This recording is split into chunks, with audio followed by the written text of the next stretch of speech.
out a lot if you're using InDesign and you want to get more accustomed to the way you're thinking about documents. So let's make a new document. For this document, remember it's using a special unit of measure. What is this unit of measure called? Pica. Picas, 1/6 of an inch is 1 pica. So whenever you see 51 P0, that's 8.5 inches. I'm not used to thinking this way. I want good old-fashioned American inches, the way the Lord intended. Here's what you need to do. Before you make a new document, if you'll go to the InDesign preferences and change the units and increments from picas to inches, if you do this before you make a new document, it'll save that and always do your new documents in inches now. So that's one way to setting it up, get it to change and work with that. Let's give ourselves a lot of work room, 11 by 17. Place stuff on there. All right, so how to make and use different swatches in InDesign. InDesign has probably the worst color picker, most discombobulated, misconfabulated ways of picking colors. The reason it does this is because InDesign's meant to send things to a printer. It's not really meant to make screen graphics very easily. If I double click on my color picker in my toolbox, it'll pull this up and it's giving me an RGB color mode, which is kind of funny because everything I'm going to print is going to be in CMYK. And if I choose a color that I like, I can add that CMYK swatch to there. I'll say OK to this. There is a swatches palette. If you don't see it, it's down right here.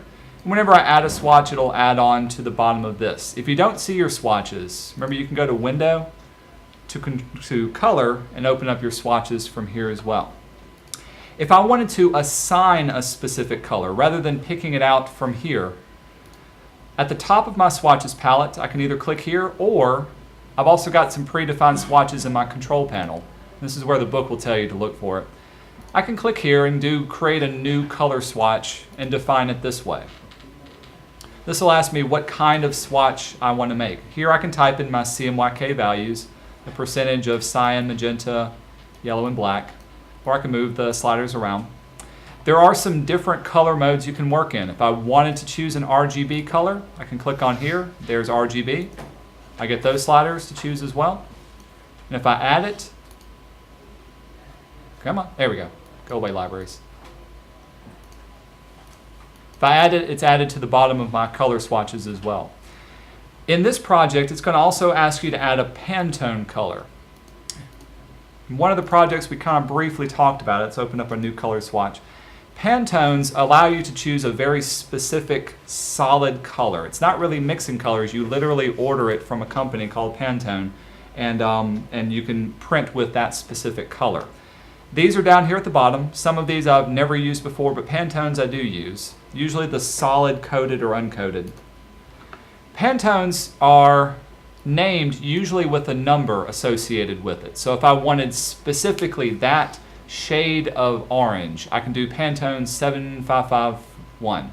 Or if I wanted a specific shade of red or green or whichever from here. Or you can type in the number. I'm going to type in just a random. 1255. There's that orange.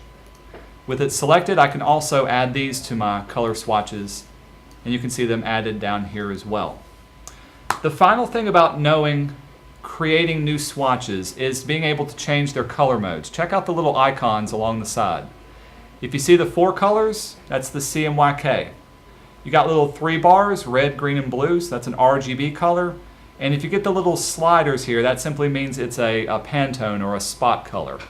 If I ever needed to change this over, if I can't print with an RGB, I can always double click and open it up and then change the color mode to CMYK. You just scroll up to do that. Say OK, and then it changes it from here. The best thing about working with swatches is if you change one of these, and if you're using it in a document, it'll change every instance of it in the document as well. So these are always global colors. So let's make a rectangle. This rectangle still has no content to it. We can apply a color to it. Even though it has a color, it still has no content. No picture is inside of it. The second thing it's going to get you to do is to create a gradient of colors. Gradients, remember, they go from one color to another. As with making a new swatch, Instead of doing a single color, we're going to do a new gradient swatch. And this should look familiar, that we've used in both Photoshop and in Illustrator. You can give it a name. I'll keep it that for now. You can choose the swatch colors down here, and that'll activate the color you choose from. You could choose a specific CMYK, or if you have a predefined swatch, open up your color stops and choose your swatches. This will let you choose the colors that we've already defined. So if I wanted to go from this yellow, I'll choose this black, and we'll let it go to maybe this orange. Or let's do something a little more dramatic. Let's go to red. When I say add, it'll add it to here. I've got it saved, and I can use it and work with it as well. Pretty cool? So that's making new colors, picking new colors.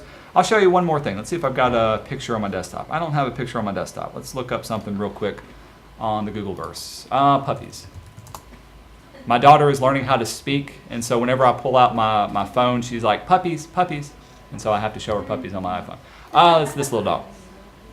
If you ever try to pick up a color from an existing photograph, and so we'll do it with the little puppy.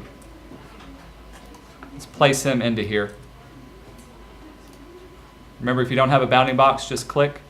What was the tool that we used in Photoshop to pick up specific colors? What was it called?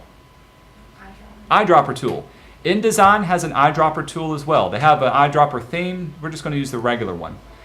If I wanted to choose this specific green, I can click on it. It does load it up in my swatch. But just know this is an RGB green because the picture I clicked on was RGB to begin with. And so it's going to pick up that particular color space.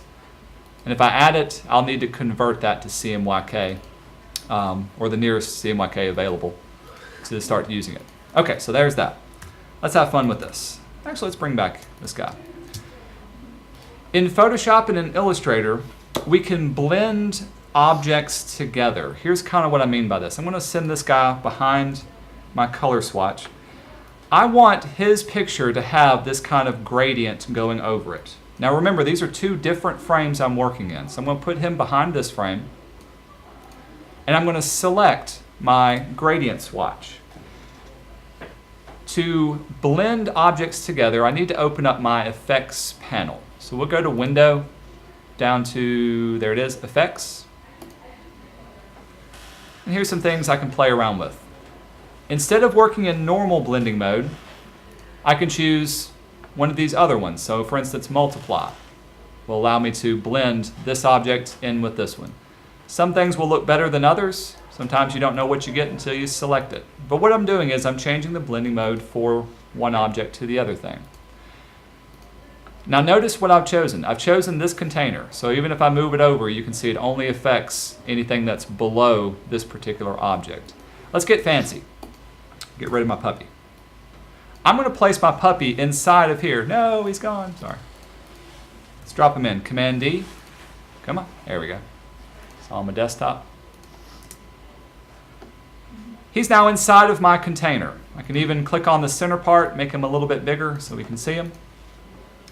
If I click on my frame and I change my blending mode now, check out what happens. Nothing's happening. The reason why is because it's not really affecting anything below it. My picture is inside of my frame. So if I want to blend his picture in with this, I need to select the content of the picture. I'll click on him. Got my bounding box over here. Check out what changed over here. It's now saying graphic versus saying the object. With graphics selected, now if I change it to multiply, I can actually blend him in as well. So it's very important to know what you're selecting and how you're selecting it. If I was to open up our project that we're working on, that's what you're doing to the background. We'll update the links of this particular photo here. I'll move him out of the way. I can select the container or I can select the object. The object is being screened with this blue gradient that's behind it. The other thing that's happening is I can get rid of, it's got a very soft edge. You don't really see the edge of this particular image.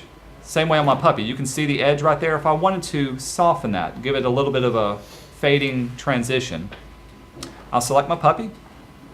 We'll go up and open up the special effects. There's our effects menu. give it a gradient feather. I think gradient's the one I want. We do need to turn on preview so I can see it. There it is.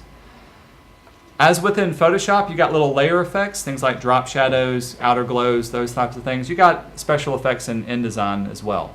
Gradient feather, I can tell it how much I want it to feather the edge. I can give it the direction, so instead of the top, we'll let it start and stop right there. It's one of those things to play around with and you can do a lot with. When we say OK, locks it in, and there's my little puppy inside of there. So that's the first thing it's going to get you to do, is to make a couple of different swatches and then place something in there and change it up. The second thing is to create a custom frame to put something in. One of the objects that it's giving you when you download is this surfer outline. It's an AI file, meaning that it's vectorized, and it's just black and white. Here's what happens when we place it into Photoshop. Excuse me, InDesign. I always do that. So it's in InDesign. Right now, it's just treating this as a regular object. What I really want to do is I want to see the vectors that make up this object, and I want to place my own picture inside of the black area. Here's how to do that. Here's how to tell it to detect the edges and outline it. Under the Object menu, because we're affecting this object, the clipping path will give me some options. We'll turn on preview so we can see what it looks like. By default, it's just going to keep it at none. But if I tell it to detect the edges of my object, you can see really closely, now I can see the vector outlines that create it. Also by default, it's not going to pick up any of the vectors that are inside of it. It's just going to do the outer edge. So we do want to include the inside edges. Now I get that little wave bit. And when I say OK, I'll zoom in so we can see it a little better. You can see I've got the vector points that are making up this particular object. Still not a frame though. I still want to change out what it's got. One more step. We can go to Object, back to Clipping Path, and we'll convert our path to an actual picture frame.